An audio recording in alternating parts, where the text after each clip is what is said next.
स्वागत है आप सभी का नालंदा यूनिवर्स 77 पर। कैसे हैं आप सब।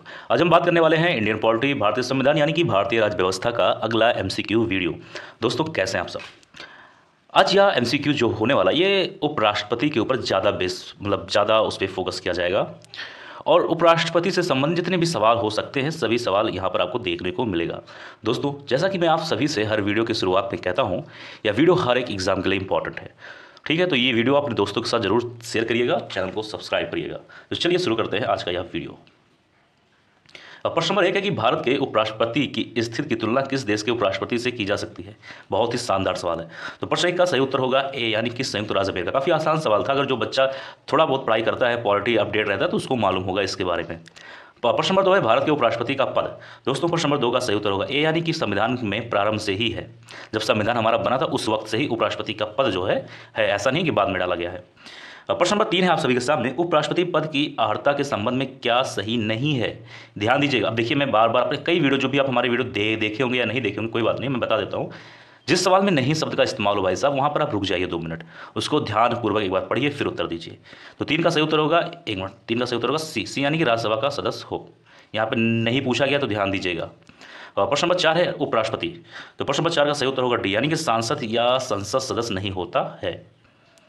बात करेंगे प्रश्न नंबर 5 के बारे में, 1 मिनट।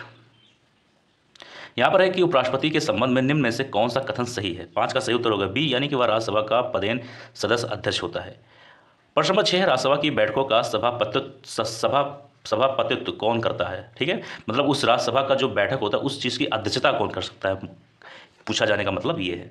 6 का सही उत्तर होगा बी यानी कि उपराष्ट्रपति। ठीक है, प्रश्न नंबर 7 पर आ जाइए। यहाँ पर पूछा गया है कि उपराष्ट्रपति का चुनाव करने वाली निर्वाचन संस्था के सदस्य कौन होते हैं। 7 का सही उत्तर होगा बी यानी कि ये वाला बी है, संसद के दोनों सदनों के सदस्य। प्रश्न नंबर 8 है उपराष्ट्रपति पद के निर्वाचन हेतु उम्मीदवार की अधिकतम आयु कितनी होती है।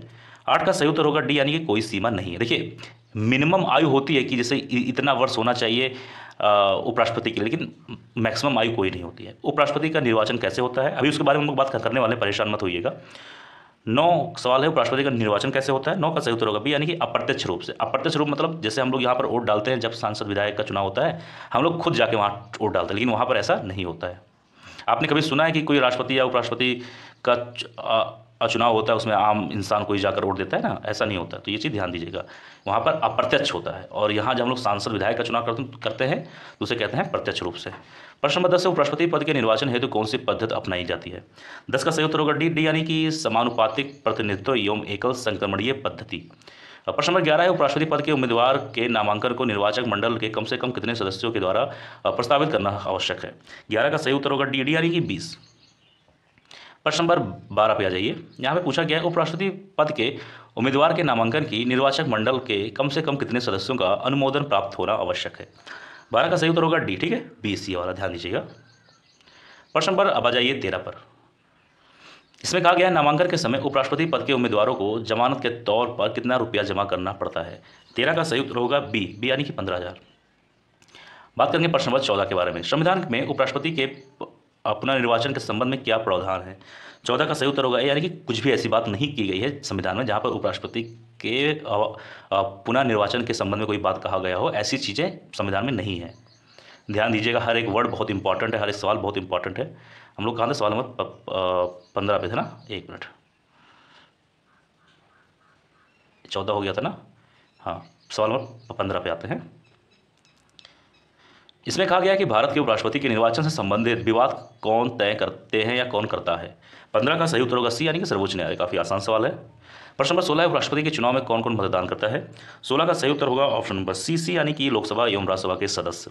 प्रश्न नंबर 17 है भारत के उपराष्ट्रपति का निर्वाचन होता है, तो प्रश्न नंबर 17 का सही उत्तर होगा ए यानी कि संसद के दोनों सदनों द्वारा। प्रश्न नंबर 18 पे आइए, उपराष्ट्रपति को कौन चुनता है। प्रश्न नंबर 18 का सही उत्तर होगा सी यानी संसद के सदस्यों द्वारा बना निर्वाचक मंडल। प्रश्न नंबर 19 से जो सदस्य भारत के उपराष्ट्रपति का चुनाव करते हैं वो क्या होते हैं, आइए देखते हैं। प्रश्न नंबर 19 में 4 ऑप्शन दिए गए हैं। 19 का सही उत्तर होगा यानी कि संसद के। ठीक है, ध्यान दीजिएगा। बात करेंगे प्रश्न नंबर 20 के बारे में।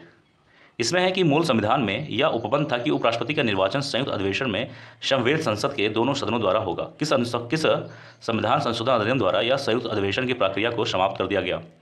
तो 20 का सही उत्तर होगा ऑप्शन नंबर ए, यानी कि 11वां संविधान संशोधन अधिनियम 1961।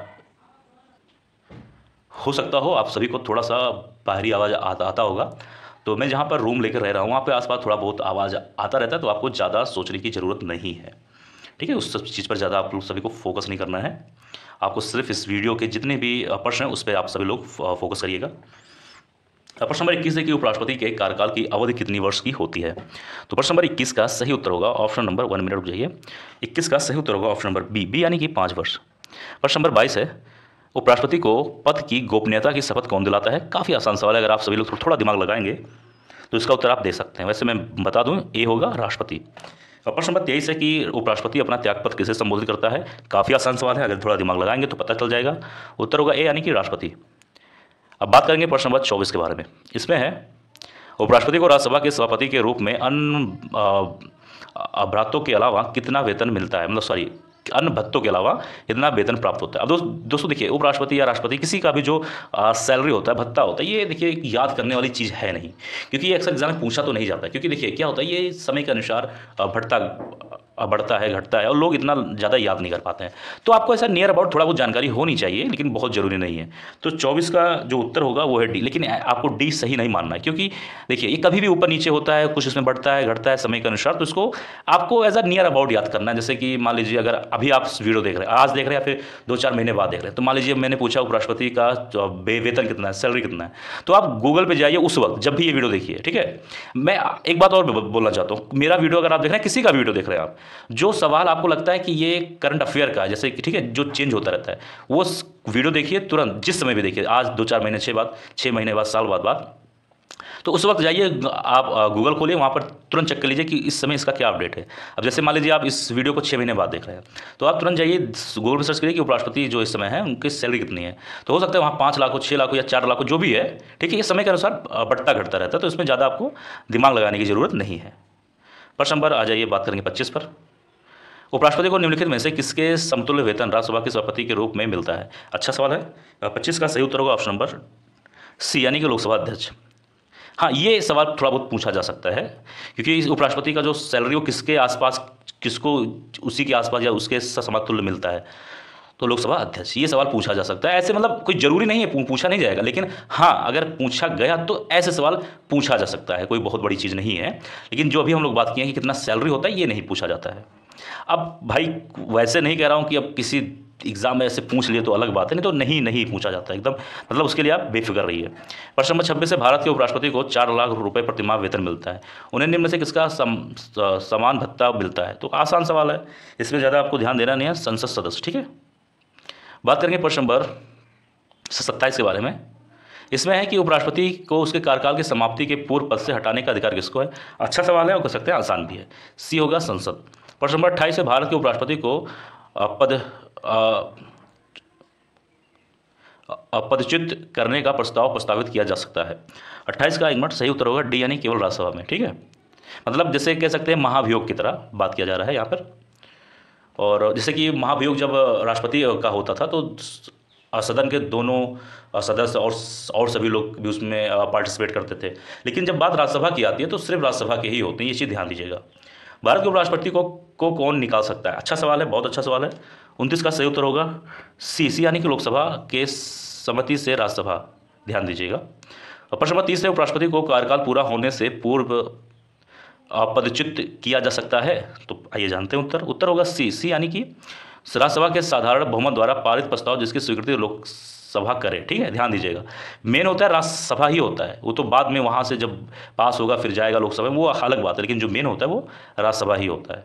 तो दोस्तों यह था आज का वीडियो, और अगली वीडियो बहुत जल्द आ जाएगी आप सभी के लिए।